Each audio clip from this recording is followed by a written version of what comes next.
ಹುಟ್ಟಿ ಬರತಕ್ಕಂಥ ಮಹಾಚೇತನಗಳ ಸಾಲಿನಲ್ಲಿ ಬಸವಣ್ಣನವರನ್ನು ಸಹಿತ ಒಬ್ಬ ಮಹಾನ್ ಅವತಾರಿಕರಾಗಿ ಹುಟ್ಟುತ್ತಾರೆ. ಯದಾ ಯದಾ ಹಿ ಧರ್ಮಶ್ಚ ಗ್ಲಾನಿರ್ಭವತಿ ಭಾರತ ತಜ್ಞಾನಂ ಧರ್ಮಶ್ಚ ಅಂತ ಹೇಳಿ ಒಂದು ಕಡೆ ಸಂಭಾವ್ಯ ಯುಗೆ ಯುಗೆ ಅಂತ ಮಾತು ಬರುತ್ತದೆ ಭಗವದ್ಗೀತೆಯಲ್ಲಿ. ಮಹಾಭಾರತದಲ್ಲಿ ಶ್ರೀಕೃಷ್ಣ ಅರ್ಜುನಿಗೆ ಹೇಳುವಂಥ ಸಂದರ್ಭದಲ್ಲಿ ನಾನು ಕಾಲ ಕಾಲಕ್ಕೆ ಹುಟ್ಟಿ ಬರ್ತೀನಿ ಅಂತ ಹೇಳ್ತಾರೆ. ಪರಮಾತ್ಮನ ಶಕ್ತಿಯಾಗಿ ನಾನು ಜನಿಸಿ ಬರ್ತೀನಿ ಅಂತ ಹೇಳ್ತಾರೆ.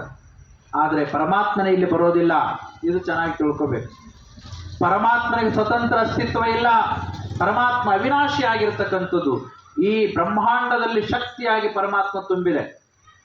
ಮುಳ್ಳು ಮನೆಯಲ್ಲಿ ತುಂಬಿದೆ, ಮುಳ್ಳು ಗೊನೆಯಲ್ಲಿ ತುಂಬಿದೆ, ಹೂವಿನಲ್ಲಿ ಅಡಕವಾಗಿದೆ. ಪ್ರತಿಯೊಂದು ಕಣಕಣದಲ್ಲೂ ಪರಮಾತ್ಮ ಇದ್ದಾನೆ.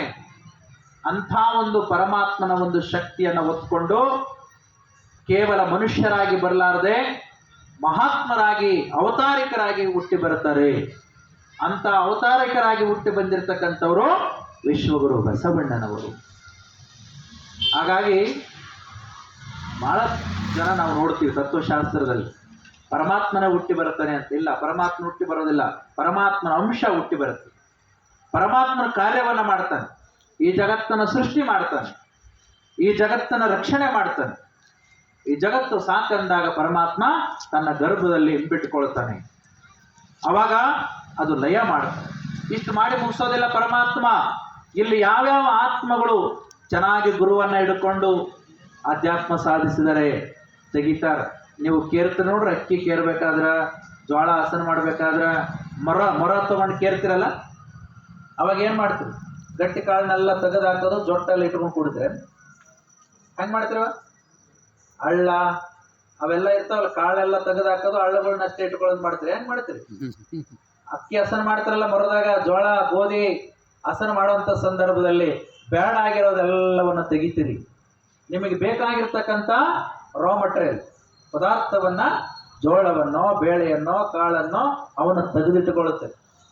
ಹಾಗೆ ಪರಮಾತ್ಮನು ಸಹಿತ ಕೋಟಿ ಕೋಟಿ ಜೀವಗಳು ಸಾಯ್ತಾ ಇರ್ತವೆ, ನಾಶ ಆಗ್ತಾ ಇರ್ತವೆ. ಅಂತ ಒಂದು ನಾಶ ಆಗ್ತಕ್ಕಂಥ ಜೀವಗಳಲ್ಲಿ ಯಾರು ಹುಟ್ಟಿನಿಂದ ಸಾಯೋವರೆಗೂ ಅತ್ಯಂತ ಪವಿತ್ರತಾ ಭಾವದಲ್ಲಿ, ಸತ್ಯದ ಮಾರ್ಗದಲ್ಲಿ, ಅಹಿಂಸಾತ್ಮಕ ಮಾರ್ಗದಲ್ಲಿ, ತಂದೆ ತಾಯಿಗಳ ಪ್ರೀತಿಯಲ್ಲಿ, ಸಮಾಜದ ಪ್ರೀತಿಯಲ್ಲಿ ಸ್ವಾಸ್ಥ್ಯವನ್ನು ಕಾಪಾಡಿ ಆಧ್ಯಾತ್ಮಿಕ ಸಾಧಿಸಿ ಬಂದಿರ್ತಾವೋ ಅಂಥವು ಕಾಳಗಳನ್ನೆಲ್ಲ ಒಂದು ಕಡೆ ಸಂಗ್ರಹ ಮಾಡ್ತಾ ಹೋಗ್ತಾನೆ ಪರಮಾತ್ಮ.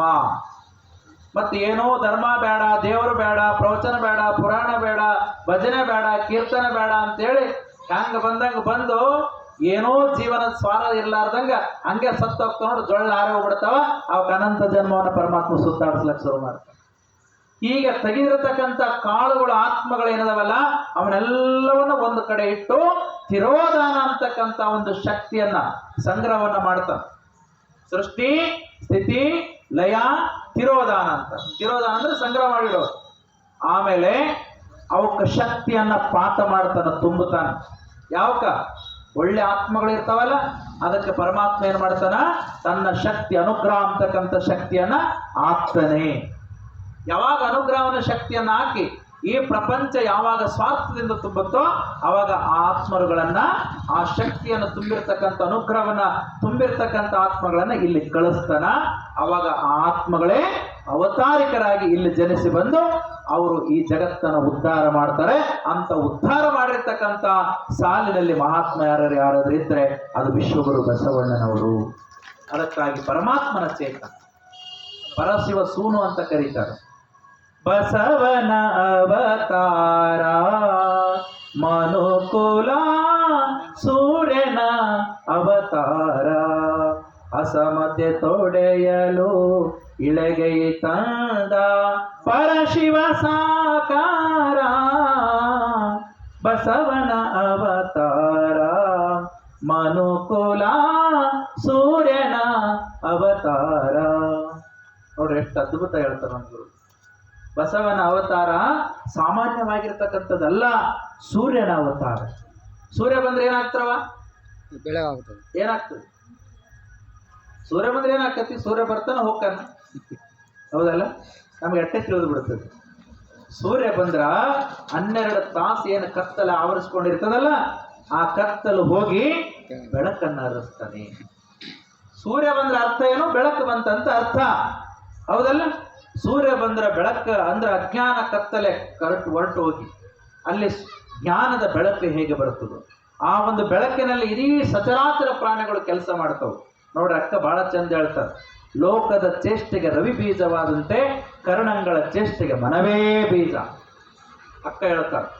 ಹಂಗ ಈ ಜಗತ್ತಿನ ಕತ್ತಲವನ್ನು 12 ತಾಸಿನ ಕತ್ತಲವನ್ನು ಕಟ್ಟಲಿಕ್ಕೆ ಸೂರ್ಯ ಬಂದು ಬೆಳಕನ್ನು ಮಾಡುವ ಹಾಗೆ ಶತಶತಮಾನಗಳಿಂದ ಮನುಷ್ಯರಲ್ಲಿ ಬೇರೂರಿರ್ತಕ್ಕಂಥ ಕತ್ತಲನ್ನು ಕಳಲಿಕ್ಕೆ, ಅಜ್ಞಾನದ ಕತ್ತಲನ್ನು ಕಳಲಿಕ್ಕೆ ಸುಜ್ಞಾನದ ಸೂರ್ಯನಾಗಿ ಬಂದಿರತಕ್ಕಂಥವರು ವಿಶ್ವಗುರು ಬಸವಣ್ಣನವರು.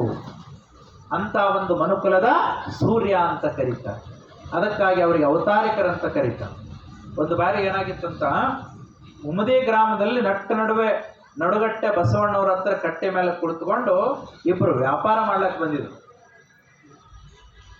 ಚೀಲದೊಳಗಡೆ ಬೆಕ್ಕ ಹಿಡ್ಕೊಂಡು ವ್ಯಾಪಾರ ಮಾಡ್ಲಕ್ಕೆ ಬಂದಿದ್ರು.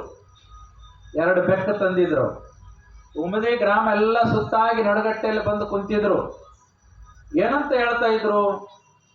ನೋಡ್ರಪ್ಪ, ನಾವು 2 ಬೆಕ್ಕ ತಂದಿದ್ದೀವಿ. ಈ ಬೆಕ್ಕ ಯಾರು ತಗೊಳ್ತೀರಿ? ಅವ್ರ ಮನೆಯಾಗ 10 ಕಿಲೋಮೀಟರ್ ದೂರ ಓಡ್ತಾವ ಇಲಿಗಳು, ಅದಕ್ಕೆ ಬಹಳ ವಿಶೇಷ ಬೆಕ್ಕುಗಳವ, ಯಾರಿಗೆ ಬೇಕು ಅಂತ ಕೂಗ್ತಾ ಇದ್ರು. ಈಗ ನೋಡ್ರಿ, ಒಂದು ವಾರದಿಂದ ಬಸವಪ್ರಭು ಸ್ವಾಮಿಗಳು ಬರ್ತಾರ, ಬಸವ ಚರಿತಾಮೃತದ ಬರ್ರಿ ಪಾಪ ಚಿದಾನಂದವರು, ಊರಿನ ಬಸವ ಸಮಿತಿಯವರು, ನಡುಗಟ್ಟೆ ಬಸವನವ್ರ ಕಟ್ಟೆಯವರು ಕೂಗಿದ್ದೆ. ನನಗೆ 10 ಕಿಲೋಮೀಟರ್ ಕೇಳಿಸಿದ್ರಿ. ನಿಮಗೆ ಮನೆಗೆ ಕುಂತ್ಕೊಂಡು ಕೇಳಿಸಿದ್ರಿ? ಕೇಳಿಸುವಂತಾನೆ ಬಂದಿವ್ರಿ ಅಪ್ಪುಗಳೇ ಅಂತೀರಿ. ಚಪ್ಪಳೆ ತಟ್ಟರವ ನಿಮ್ಗೊಂದು ಬಹಳ ಖುಷಿ, ಇಟ್ಟಾರ ಬಂದಿರ. ಅದಕ್ಕೆ ಹಂಗ ಪ್ರಚಾರ ಮಾಡ್ಲಕತ್ತಿದ್ರು. ನಮ್ಮ ಬೆಕ್ಕಿನ ವಿಶೇಷ ಏನಂದ್ರೆ 10 ಕಿಲೋಮೀಟರ್ ದೂರ ಹೋಗ್ತಾವ. ನೀವು ಬೇಕಾದ್ರೆ ನಿಮ್ದು ಕಾಳಿಡೋ ಸಂಗ್ರಹ ಮಾಡ್ತಕ್ಕಂಥ ಫ್ಯಾಕ್ಟ್ರಿ ಎಲ್ಲರ ಇಡ್ರಿ, ಮನೆಗಾರ ಇಡ್ರಿ, ಈ ಬೆಕ್ಕು ಬಹಳ ವಿಶೇಷ. ಅವಾಗ ಎಲ್ಲರೂ ಬಂದ್ರಪ್ಪ. 10 ಕಿಲೋಮೀಟರ್ ದೂರ ಹೋಯ್ತು ಅಂತಂದ್ರೆ ಇಲಿಗಳು ಮನೆಗಿದ್ರೆ ಬಹಳ ಕಷ್ಟ. ಎಲ್ಲ ಕಾಳುಗಳನ್ನು ತಿಂದಾಕ್ತಾವು, ಕಡಿತಾವು. ಯಾಕೆ ಇಲಿಗಳು ಕಡಿತಾವ ಗೊತ್ತಾ ನಿಮಗೆ? ಗೊತ್ತಾದ್ರಿ ಅವ ಇಲಿಗಳು ಬೆಳತಾನೆ ಯಾಕೆ ಕಡಿತಾವೆ ಹೇಳ್ರಿ?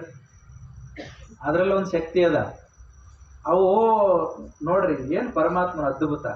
ಅವಕ್ಕೆ ಹಲ್ಲು ಬೆಳಿತಾವ್ರಿ, ಮ್ಯಾಲಿನ ಕೆಳಗಿನ ಮೇಲೆ ಹಲ್ಲು ಬೆಳಿತಾವ. ಅವು ಒಂದು ವೇಳೆ ಕಡಿಲಿಲ್ಲ ಅಂದ್ರೆ ಆ ಹಲ್ಲುಗಳು ಬೆಳ್ಕೊಂತ ಹೋಗಿ ಬಾಯಿ ಮುಚ್ಕೊಂಡ್ಬಿಡ್ತಾವೆ. ಅದಕ್ಕೆ ಆ ಹಲ್ಲು ಸವೆಯಲ್ ಸಂಬಂಧ ಆ ಸವಕಳಿ ಆಗ್ಬೇಕು, ಹಲ್ಲು ಸವಿಬೇಕಂತೇಳಿ ಅವು ಕಡಿತಾನೆ ಇರ್ತಾವೆ. ಏನಾದರೂ ಸಿಗಲಿ ಕಡಿತಾನೆ ಇರ್ತಾವೆ. ಅದಕ್ಕೆ ಇಂಥ ಇಲಿಗಳು ಓಡೋಗ್ಬೇಕಂದ್ರೆ ನಾವು ಬೆಕ್ಕು ತಂದೀವಿ. 10,000 ರೂಪಾಯಿಗೆ ಒಂದು ಬೆಕ್ಕು. ಯಾರಿಗೆ ಬೇಕು? ನಿಮಗೆ ಬೇಕಾ? ಅವಾಗ ಎಲ್ಲರೂ ಬಂದರು, ನಾನಿ ಅಂತ ಬಂದರು. ಆಯಿತು ಅಂತೇಳಿ ಎಲ್ಲರೂ 10,000 ರೂಪಾಯಿ ಸವಾಲು ಶುರು ಮಾಡಿದ್ರು. ಎಲ್ಲರೂ 10,000 ರೂಪಾಯಿ ತೊಗೊಳ್ತೀವಲ್ಲ, ಯಾರು ಮತ್ತೆ 11,000 ರೂಪಾಯಿ, 12 ಸವಾಲು ಶುರುವಾಯಿತು. ಕೊನೆಗೆ ಒಬ್ಬನು 1 ಲಕ್ಷ ರೂಪಾಯಿಗೆ ನಿಂತ. 2 ಬೆಕ್ಕು ಖರೀದಿ ಮಾಡ್ಲಿಕ್ಕೆ 1 ಲಕ್ಷ ರೂಪಾಯಿ. ಮತ್ತು ನಾವೇನು ಪುರಾಣ ಹೇಳಕ್ಕೆ ಬಂದಿಲ್ಲ, ಸವಾಲು ಹಾಕ್ಲಿಕ್ಕೆ.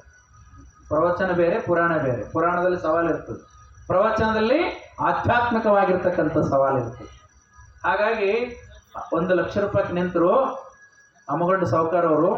ಆವಾಗ ನಿಧಾನಕ್ಕೆ ಆ ಬೆಕ್ಕನ್ನು ತೆಗೆದ್ರಪ್ಪ. ತೆಗೆದ ಮೇಲೆ ಆ ಬೆಕ್ಕಿಗೆ 2 ಬೆಕ್ಕಿಗೆ 2 ಕಿವಿ ಇಲ್ಲ, ಕಟ್ಟಾಗಿಬಿಟ್ಟವ. ಅವಾಗ ಅಮ್ಮಗೊಂಡು ಸಾಹುಕಾರ ಹೇಳಿದ್ರು, ಅದಾರನ್ರಿ ಅದಾರ. ಅವಾಗ ಅಂದ್ರು, ಇವು ಬೆಕ್ಕಿನ ಕಿವಿಗಳು ಯಾಕೆ ಕಟ್ಟಾಗ್ಯಾವ ಅಂತ ಕೇಳಿದ್ರು. ಏನಿಲ್ರಿ, ನಮ್ಮ ಮನ್ಯಾಗ ಇದ್ದುವಲ್ಲ ಇವು ಬೆಕ್ಕ, ಇಲಿಗಳು ಕಡ್ದವ, ಅದಕ್ಕೆ ಕಟ್ಟಾಗ್ಯಾವ ಅಂತಂದ್ರು. ಅವ್ರು ಅಮ್ಮಗೊಂಡು ಸಾವುಕಾರ ಮೊದಲೇ ಹುಷಾರಿದ್ರು, ಒಂದು ಕಪಾಳಕ್ಕೆ ಬಿಟ್ಟರು. ಮೋಸ ಮಾಡ್ಲಿಕ್ಕೆ ಬರ್ತೀರಿ ನಮಗೆ. ಮೊದಲು ಏನು ಹೇಳಿದ್ರಿ? 10 ಕಿಲೋಮೀಟರ್ ಓಡ್ತು. ನಿಮ್ಮ ಮನೆಗೆ ಬೆಕ್ಕಿದ್ರೆ 10 ಕಿಲೋಮೀಟರ್ ಇಲಿ ಇರಲ್ಲ ಅಂತ ಹೇಳಿದ್ರಿ. ಈಗ ಇಲಿ ಕಡ್ದವ ಅಂತ, ಇಲಿನೇ ಬೆಕ್ಕಿನ ಕಿವಿ ಕಡ್ದವ ಅಂತ ಹೇಳ್ತೀರಿ, ಇದು ಒಪ್ಪಬೇಕಾ ಅಂತ ಕಳಿಸಿದ್ರು. ಹೌದಲ್ಲ? ಎಷ್ಟು ಹಾಸ್ಯಾಸ್ಪದ ಆಗ್ತದಲ್ಲ. ಹಂಗೆ ಈ ಜಗತ್ತು ನಾಶ ಆಗುವಂಥ ಸಂದರ್ಭದಲ್ಲಿ, ಈ ಜಗತ್ತು ಸ್ವಾರ್ಥದಿಂದ ತುಂಬಿರ್ತಕ್ಕಂಥ ಸಂದರ್ಭದಲ್ಲಿ ಸ್ವತಃ ಪರಮಾತ್ಮನ ರಕ್ಷಣೆ ಮಾಡೋದಿಲ್ಲ. ಪರಮಾತ್ಮನು ಏನು ಮಾಡ್ತಾನಂತಂದ್ರ, ತನ್ನ ಒಂದು ಶಕ್ತಿಯನ್ನು, ಅನುಗ್ರಹ ಶಕ್ತಿಯನ್ನು ಹಾಕಿ ಮಹಾತ್ಮರನ್ನ ಇಲ್ಲಿ ಕಳಿಸ್ತಾನೆ. ಇಲ್ಲಿ ಕಳಿಸಿದಾಗ ಅವಾಗ ಆ ಮಹಾತ್ಮರಿಂದ ಈ ಜಗತ್ತು ಉದ್ಧಾರ ಆಗ್ತದೆ. ಅದು ಯಾವ ರೀತಿ ಉದ್ಧಾರ ಆಗುತ್ತೆ? ಹೆಂಗ ಬಸವಣ್ಣನವರು ಜನಿಸಿ ಬರ್ತಾರ, ಯಾವ ಶಕ್ತಿಯಿಂದ ಜನಿಸಿ ಬರ್ತಾರ, ಯಾವ ಭಕ್ತಿಯನ್ನ ಮಾದಲಾಂಬಿಕೆ ಮಾಡಿದ್ಲು, ಅಂತ ಒಂದು ಶ್ರೇಷ್ಠ ಭಕ್ತಿಯನ್ನ ಮಾಡಿದಾಗ ಎಂತ ಶ್ರೇಷ್ಠ ಮಕ್ಕಳು ಹುಟ್ಟುತ್ತಾರ, ಆ ಮಕ್ಕಳಿಂದ ಜಗತ್ತು ಹೆಂಗೆ ಉದ್ಧಾರ ಆಗುತ್ತೆ ಅನ್ನೋದನ್ನ ಬಸವ ಚರಿತಾಮೃತದಲ್ಲಿ ನಾಳೆ ದಿವಸ ಹೇಳೋಣ. ಆದ್ರೆ ಏನ್ ಮಾಡೋದು, ಪ್ರವಚನಕ್ಕಂತ ಬಂದು ಒಂದ್ ದಿವಸ ಕಟ್ ಆಗಿಬಿಟ್ಟದು. ನಮ್ದು ಕಿವಿ ಒಂದ್ ದಿವಸ ಕಟ್ ಆಗಿದೆ. ಯಾಕಂದ್ರೆ ನಾಳೆ ಪ್ರವಚನ ವಿಶೇಷವಾಗಿರ್ತಕ್ಕಂಥ ನಮ್ಮ ಭಾರತೀಯ ಸಂಸ್ಕೃತಿ ಬಗ್ಗೆ ಮಾತಾಡ್ಲಿಕ್ಕೆ ಸ್ವಾಮಿಗಳು ಬರೋರಿದ್ದಾರೆ. ಈ ಊರಿನಲ್ಲಿ ಬಹಳ ದೊಡ್ಡ ಕಾರ್ಯಕ್ರಮ ಏನೋ ಇಟ್ಕೊಂಡಿದ್ದಾರಂತೆ.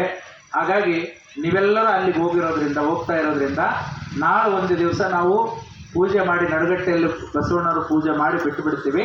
ನೀವೆಲ್ಲ ಅಲ್ಲಿ ಪ್ರವಚನಕ್ಕೆ ಹೋಗ್ಬೇಕು, ದೊಡ್ಡ ಕಾರ್ಯಕ್ರಮ ಇಟ್ಕೊಂಡ್ರ ಅಂತ ಹೇಳಿದಾರೆ. ಬಹುಶಃ ಗೊತ್ತಿಲ್ಲ ಹೆಂಗೆ ತೀರ್ಮಾನ ಮಾಡ್ತಾರೋ. ಅದಕ್ಕಾಗಿ ನಾಡಿದ್ದಲಿಂದ ನಾವು ಬಸವ ಚರಿತಾಮೃತವನ್ನು 4 ದಿವಸಗಳಲ್ಲಿ ಯಾರೂ ತಪ್ಪಿಸ